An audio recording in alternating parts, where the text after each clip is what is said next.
സമ്പൂർണമായ അവഗണനയാണ് കേരളത്തോട് കേന്ദ്ര ബജറ്റ് കാണിച്ചിരിക്കുന്നത്. സമ്പൂർണമായ അവഗണന. പരിഹസിക്കുന്നതിന് വേണ്ടി ഒരു ആമ കോറിഡോർ കൊണ്ടുവന്നിരിക്കുകയാണ്. പരിഹസിക്കുന്നതിന് വേണ്ടി കേരളത്തെ. അപ്പോൾ കഴിഞ്ഞ തെരഞ്ഞെടുപ്പ് കാലത്ത് വികസിത കേരളം എന്ന് മുദ്രാവാക്യം മുഴക്കുകയും BJP വന്ന കേരളത്തിൽ സ്വർഗമാക്കി മാറ്റിക്കളയുമെന്നൊക്കെ പ്രഖ്യാപിച്ച കേന്ദ്രമന്ത്രിമാരെയും BJP സംസ്ഥാന പ്രസിഡന്റിനെയും ഇപ്പോൾ കാണാൻ പോലുമില്ല. അവരെവിടെ പോയി? അവർ കേരളത്തിലെ ജനങ്ങളോട് ഉത്തരം പറയണം. കാരണം കേരളത്തിലെ ജനങ്ങൾ കൂടി കൊടുക്കുന്ന ടാക്സിൻ്റെ ഷെയറാണ് കേന്ദ്രം പറ്റുന്നത്. ഔദാര്യമൊന്നും വേണ്ട.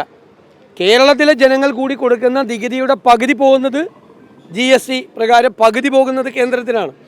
ഇൻകം ടാക്സ് പോകുന്നത് കേന്ദ്രത്തിനാണ്, അല്ലേ? അപ്പോൾ കേരളത്തിലെ ജനങ്ങൾ കൊടുക്കുന്ന നികുതി പണം കയ്യിൽ വെച്ചുകൊണ്ട് കേരളത്തോട് കാണിച്ചിരിക്കുന്ന അവഗണന ഭരണഘടനാ തത്വങ്ങൾക്ക് പോലും എതിരായിട്ടുള്ള കാര്യം. അതിനെ ആൻസർ ചെയ്യണം കേന്ദ്രമന്ത്രിമാർ, ആൻസർ ചെയ്യണം കേരളത്തിലെ BJP നേതൃത്വം, ആൻസർ ചെയ്യണം.